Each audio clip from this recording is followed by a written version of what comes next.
Fantrax starts of the week to smash in fantasy football and consider in DFS Week 9. C.J. Stroud faces the Buccaneers, who allow the 10th most fantasy points per game to quarterbacks and the 5th most passing yards per game this season. Stroud's coming off of a down week, but he's had 3 weeks as a top 12 fantasy quarterback, 2 games over 300 passing yards, 4 games of multiple passing touchdowns. Stroud also opened up the season with 44 and 47 passing attempts, so Houston is allowing this guy to sling it. We've seen the likes of Nico Collins and Tank Dell and even Dalton Schultz step up for C.J. Stroud in this offense. I like him against the Buccaneers this week. Jonathan Taylor faces the Panthers, who allow the 2nd most fantasy points per game to running backs and the 4th most rushing yards per game this season. Taylor returned to football in Week 5, and he started off the 2 games playing well behind Zach Moss in snap percentage. The last 2 games, though, he is trending back into his role. He played 50% and then 61% of the snaps. Zach Moss is still playing, but he is trending in the right direction to being that workhorse again. Week 6, Taylor caught 5 passes for 46 yards and finished with 45 receiving yards as well in Week 7.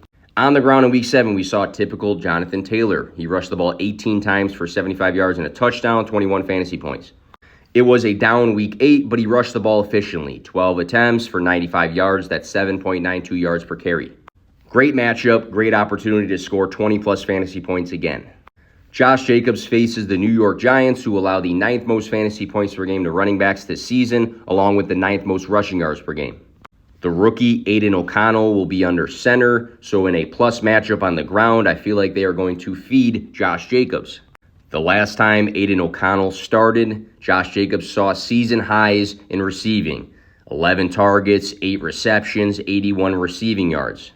Back in weeks 4 and 5, Jacobs looked the part. He was the running back 3 and the running back 6 during those 2 games.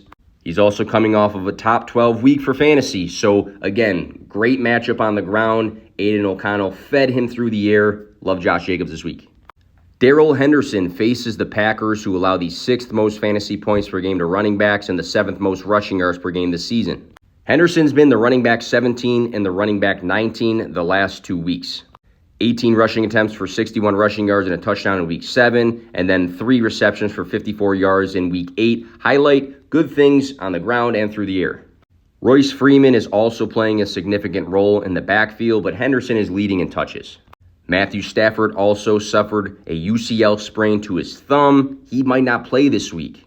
So for a guy who's been a top 20 running back-to-back games in a plus matchup for running backs, I like Darrell Henderson. Rashee Rice faces the Dolphins, who allow the 10th most fantasy points per game to wide receivers this season. You have to figure the Dolphins versus Chiefs game is going to be through the air. Rice has been targeted 5 or more times, 6 times this season, which is significant because he is getting those targets from Patrick Mahomes. Much different. Down Week 8 for Kansas City in general in that upset against the Broncos, but in Week 7, Rice scored his 3rd touchdown of the season, finished with 60 receiving yards, and scored a season-high 17 fantasy points. Rice has 12 more targets right now than any other Kansas City wide receiver. And what stands out the most right now is that he played 61% of the snaps last game. The big asterisk was him being on the field enough, and now he is. Drake London faces the Vikings, who allow the 6th most fantasy points per game to wide receivers this season. London might not be the most consistent fantasy scorer, but what I do like is that if we scratch that asterisk Week 1, Weeks 2 through 8, he has been the 16th most targeted wide receiver. He finished as the wide receiver 21 in Week 2, the wide receiver 19 in Week 5, the wide receiver 6 in Week 6. And a big plus for me is Taylor Heinicke is the new quarterback over Desmond Ridder. Heinicke is thrown for 270-plus passing yards 5 times across 2022 and 2021. He's also finished 10 games with multiple passing touchdowns during that span. So good matchup, quarterback upgrade, Drake London. Zay Flowers faces the Seattle Seahawks, who allow the 8th most fantasy points per game to wide receivers this season and the 11th most passing yards per game. Flowers still leads the Ravens in total targets. He has 16 more than Mark Andrews, who missed a game but was not going to get 16 in that game.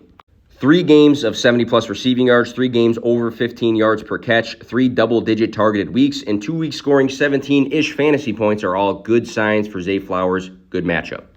Dalton Kincaid faces the Bengals, who allow the most fantasy points per game to tight ends this season. The Bills' first-round selection has been great the last 2 games, tight end 7 and tight end 8. Kincaid caught all 8 targets in Week 7 for 75 receiving yards and scored 15.5 fantasy points. Then in Week 8, Kincaid caught 5 of his 7 targets for 65 yards and a touchdown and 17.5 fantasy points. Dawson Knox being on the IR does help Kincaid have a bigger role, but give the guy credit for what he's been doing for the Bills. Kincaid also played 84% of the snaps last week. He has a significant role and has showed signs of positive volume and good receiving yards. Follow us at Fantrax for consistent fantasy football content.